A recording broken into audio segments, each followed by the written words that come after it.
कोई और रास्ता ना मिलने पर वो आखिर सुमित से बात करता है। अरे सुमित, हमारा कैसे बनोगे करोड़पति के लिए सिलेक्शन होने वाला है। तुम हमें थोड़े चिट बनाने में मदद करोगे क्या? अरे भैया, चिट बनाए तो सालों हो गए, उसमें हमारा एक्सपर्टीज नहीं है। बल्कि आप बोलो तो हम आपकी पढ़ने में ज़रूर मदद कर सकते हैं। हट, कैसी अनाप शराब बातें कर रहा है तू। सूरज ने सुमित को मना तो कर दिया था, पर तैयारी करने के सिवाय कोई चारा उसे दिख भी नहीं रहा था। खासकर जब 12 के पेपर लीक करने के एक्सपर्ट शुक्ला जो भी हाथ जोड़ लेते हैं। आखिर सूरज को सुमित के पास जाना ही पड़ा और उसने सुमित और शिखा से वादा किया कि वो बहुत मेहनत करेगा। 1 महीने की तैयारी के बाद फाइनल हुआ कि शो से 1 हफ्ते पहले एक ट्रायल खेला जाएगा, जहां पर सारे रिश्तेदार ऑडियंस की जगह पर होंगे और शिखा सवाल पूछेगी। दूर दराज से भी रिश्तेदार आकर हाजिर हो गए देखने कि आखिर कैसे बनेगा सुमित करोड़पति। सब कुछ सेट था और इतने में सूरज आकर अपना स्पीच देता है। ये 1 महीना मेरे लिए आसान नहीं था, पर अपने भाई सुमित और अपनी पत्नी शिखा की मदद से मैं इतनी दूर पहुंच पाया हूँ। मेरे मम्मी पापा के आशीर्वाद ने भी बहुत साथ दिया है मेरा। मैं उम्मीद करता हूँ कि आज के शो में आप लोगों को बहुत मज़ा आएगा। साक्षी पहला सवाल पूछती है और पूरे कमरे में सन्नाटा छा जाता है। इंडिया में कितने स्टेट्स हैं? 3, सॉलिड, लिक्विड और गैस। अरे रुकिए, तो ऑप्शंस तो देने दीजिए। इतने में 5वीं कक्षा का चिंटू बोल उठता है। अरे क्या मामा, आप तो पहले सवाल पर ही आउट हो गए। अरे बेटा, पहला सवाल तो ट्रायल होता है ना। अरे तुम अब देखना। देखने जैसी बात तो थी ही। सूरज को इतना शांत किसी ने नहीं देखा था।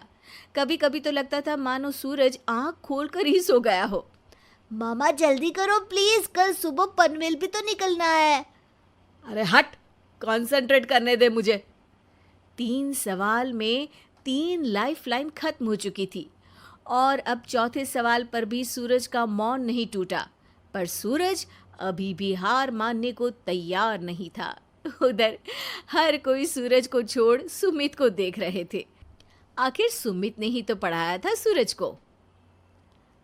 गजब बेइज्जती है यार। अरे बेटा, तो बाप का, दादा का, भाई का, सबका नाम बुड़वाएगा। अरे 3 लाइफ लाइन ले ली तो भी तेरा कुछ नहीं होना है। अरे कोई इतनी बात करता है क्या शो पर? अरे बेटा, शो पर तेरे जैसे भी तो नहीं आते ना। सूरज की ये जंग आखिर 1 घंटे बाद 5वें सवाल पर खत्म हो गई, जब उसने इंडिया के नेशनल बर्ड का नाम कहा, कौवा।